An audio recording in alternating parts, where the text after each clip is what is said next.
வணக்கம் அன்பர்களே. வீட்டிலேயே நெய் தயாரிப்பது எப்படி என்பதை பற்றி பார்ப்போம் வாங்க. பாலை நன்றாக காய்ச்சி, அதாவது பால் பொங்கி வந்தாலே போதும். அந்த பாலை அப்படியே மூடி வைத்து விடலாம். அந்த பாலில் ஆடை படர்ந்திருக்கும். அந்த பாலாடையை எடுத்து அந்த பாலாடையுடன் கொஞ்சம் பால், அதனுடன் ஒரு ஸ்பூன் தயிர் சேர்த்து வைத்து விடலாம். ரொம்ப நாள் சேர்த்து வைத்து எடுத்தால் மோரும் சுவையாக இருக்காதுங்க. அதனால் 2-3 நாள்லேயே இந்த பாலாடையை கடைந்து விடலாம். மோரும் சுவையாக இருக்கும், வெண்ணெயும் நன்றாக இருக்கும். பாலாடையுடன் கொஞ்சம் பால் சேர்ப்பது எதனாலன்னா, மோருக்காக பால் சேர்க்கறது. மோர் வேணுங்கிறவங்க பால் சேர்த்து கொஞ்சம் தயிர் சேர்த்து வச்சுக்கலாம். நெய் மட்டும் எடுப்பதாக இருந்தால் பால் சேர்க்க தேவையில்லை. இதேபோல் 3 நாள் சேர்த்த பாலாடை தாங்க இது.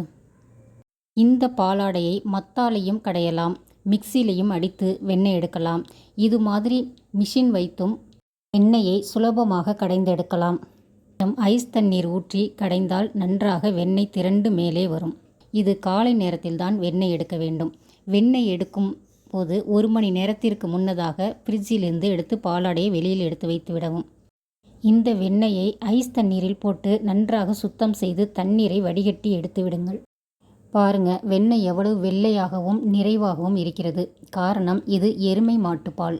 இதுவே பசுமாட்டு பாலாக இருந்தால் மஞ்சளாக இருக்கும். இந்த வெண்ணெயை அடுப்பில் சிம்மில் வைத்து நன்றாக கொதிக்க விட்டு, அந்த கொதிப்பு கொஞ்சம் கொஞ்சமாக அடங்கி வரும் நேரத்தில் கருகப்பிள்ளை அல்லது முருங்கைக்கீரை போட்டு இறக்கி விடுங்கள். நல்ல சுவையான, சுத்தமான, எந்த கலப்படமும் இல்லாத நெய் தயார். நீங்களும் முயற்சி செய்து பாருங்கள். வீட்டிலேயே கமகம வாசனையுடன் நெய் தயாரிக்கலாம். செய்து பாருங்கள். ஓகே அன்பர்களே, இந்த வீடியோ பிடித்திருந்தால் லைக் பண்ணுங்கள். உற்றார் உறவினர்களுக்கு ஷேர் பண்ணுங்கள். சப்ஸ்கிரைப் பண்ணலைன்னா சப்ஸ்கிரைப் பண்ணிக்கோங்க. ஓகே அன்பர்களே, இந்த வீடியோ பார்த்த அனைவருக்கும் நன்றி.